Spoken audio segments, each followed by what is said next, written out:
Hello, dear students. Welcome again to this fourth session of the chapter 3 Orders. This is the last session of this chapter, and today we are going to deal with the crisis of the 14th century in feudal Europe.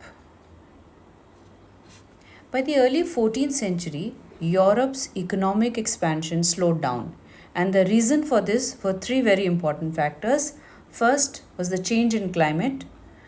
Warm summers in northern Europe had given way to very cold summers, and this reduced the growing period by 1 month. Then there was intensive ploughing, and this exhausted the soil. Despite the fact that they were practicing three field crop rotation, but this overutilization of the soil, which was not accompanied by proper soil conservation, exhausted the soil and affected the produce. Then storms and oceanic flooding also led to shortage of cultivable land. All this resulted in less income in taxes for the government. Then the second factor was the decline in trade. Also there was shortage of pasturage. This reduced the number of cattle and massive cattle deaths took place. The population growth was outstripping resources were limited and population was growing. Famine hit Europe between 1315 and 1317. Then there was shortfall in the output of silver mines in Austria and Serbia. Now, silver was required for making metallic money. So, because of this shortage, they had to mix other metals into these coins. And this shortage of metallic money led to trade was hit because of this shortage in metallic money. But the worst was yet to come, and that was the plague. As trade expanded in the 13th and the 14th centuries, ships carrying goods from distant countries had started arriving in the European ports. Now, along with these ships came rats. These rats carried with them the deadly bubonic plague infection. It's often referred to as the Black Death. Now, this was between the period 1347 and 1350. As a result of this plague, 20% of the population of Europe died, and in certain places, 40% of the people died. As trade centers, cities were the hardest hit because they were crowded cities.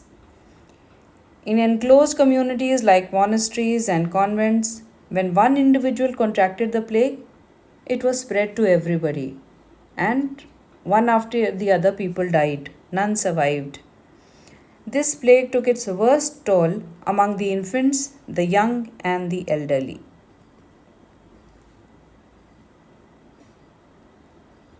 The population of Europe at this time, 73 million in 1300, stood reduced to 45 million in 1400.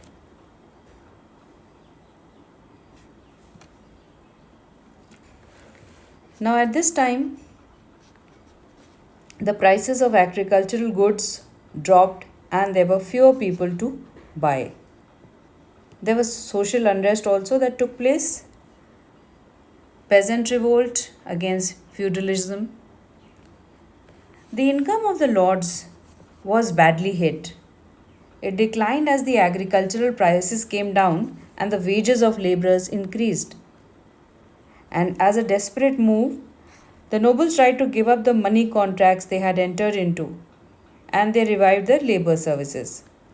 Now, this was not liked by the peasants. They opposed it violently, especially the better educated and the more prosperous ones. And as a result, all over there were peasant revolts. In Flanders, it was in 1323, then 1358 in France, and 1381 in England. Though the lords succeeded in crushing these revolts, the peasants ensured that the feudal privileges of earlier days could not be reinvented. Political changes also were taking place in Europe at this time. New monarchies were set up in Europe. In France, it was The monarch was Louis XI. Austria, it was Maximilian. In England, Henry VII. And in Spain, Isabel and Ferdinand. In the 15th and 16th centuries, as feudalism was declining, the kings started strengthening their power, their military as well as their financial power. The resistance of the aristocracies crumbled in the face of the gunpowder of the kings. Now, these kings were known as the new monarchs, and the system of their monarchy was called royal absolutism. These kings started organizing three very important things. One was standing army. They had an army well trained and ready. The work of this army was, it was not like the feudal levies where the peasants were fighting, but this was a properly trained army ready for any eventuality all the time. Then there was a permanent bureaucracy and national system of taxation. Overseas expansion by Spain and Portugal began to play a role in Europe's expansion also. Overseas, and England saw rebellions that were put down in the years 1497, 1536, 1547, 1549 and 1553. In France, Louis XI had to wage a long struggle against the dukes and the princes. They say that this royal absolutism was a modified form of feudalism. These new monarchies that were coming up, the reason for their triumph was the social changes that were taking place at that time. The dissolution of the feudal system of lordship and vassalage. This was one important reason. Then there was the slow rate of economic growth. It gave opportunity to the kings to increase their control over the powerful as well as the not so powerful subjects. Then the rulers dispensed with the feudal levies, and they now introduced a professionally trained infantry, that is foot soldiers, and they were equipped with guns and siege artillery. The resistance of aristocracies was crumbled because the power of the kings, the firepower that they had, and the increasing taxation. The monarchs got revenue and supported larger armies and defend and expand their frontiers and overcome internal resistance to royal authority. So, both internally as well as externally, they could protect themselves. At this time, the nobility tried a tactical shift. From being opponents to the new regime, they now transformed themselves into loyalists. The lords then continued to dominate the political scene. They were given permanent position in the administrative service. So now the king was no longer at the apex of the pyramid, as we had done in the seen in the beginning of the chapter. He was now at the center of an elaborate courtier society. So patronage now could be obtained or given by means of money. So many non-aristocratic elements also, like the merchants and the bankers, could also gain access to the court, and they provided money to the king at times of need. The later history of France and England was to be shaped by a modified form of feudalism. Now, the child king Louis XIII, he was still a child when he was crowned king, and his mother was his regent. In 1614, a French assembly was summoned. It was known as the Estates General.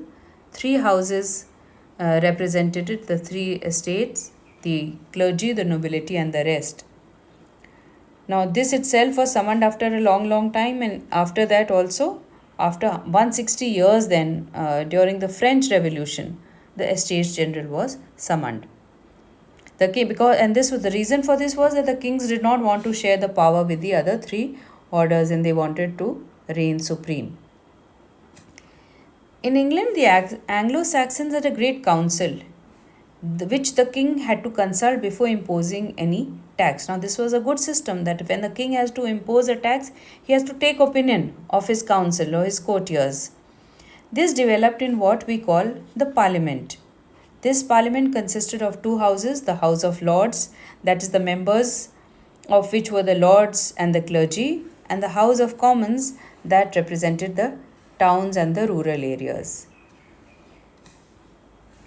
King Charles I ruled for 11 years, and in these 11 years, he did not call the parliament. That means he did not consult the parliament for any decision. He decided to take decision on his own. A section of the parliament decided to go to war with Charles I and later executed him because he finally called the parliament when he required money, and the people were then not ready for this. This did not last long, and monarchy was restored, but on the condition that parliament would be called regularly. Now, this is important because if the parliament is called regularly, that means the monarch is taking opinion of the representatives of the people who are chosen in the parliament. So, any decision will be taken after the concurrence of the parliament and not by one individual or the monarch. Today, France has a republican form of government, and England has a monarchy, and which is a constitutional monarchy. With this, we come to an end of this chapter. Thank you, and I hope this will help you in understanding the complete chapter. So, have a nice day.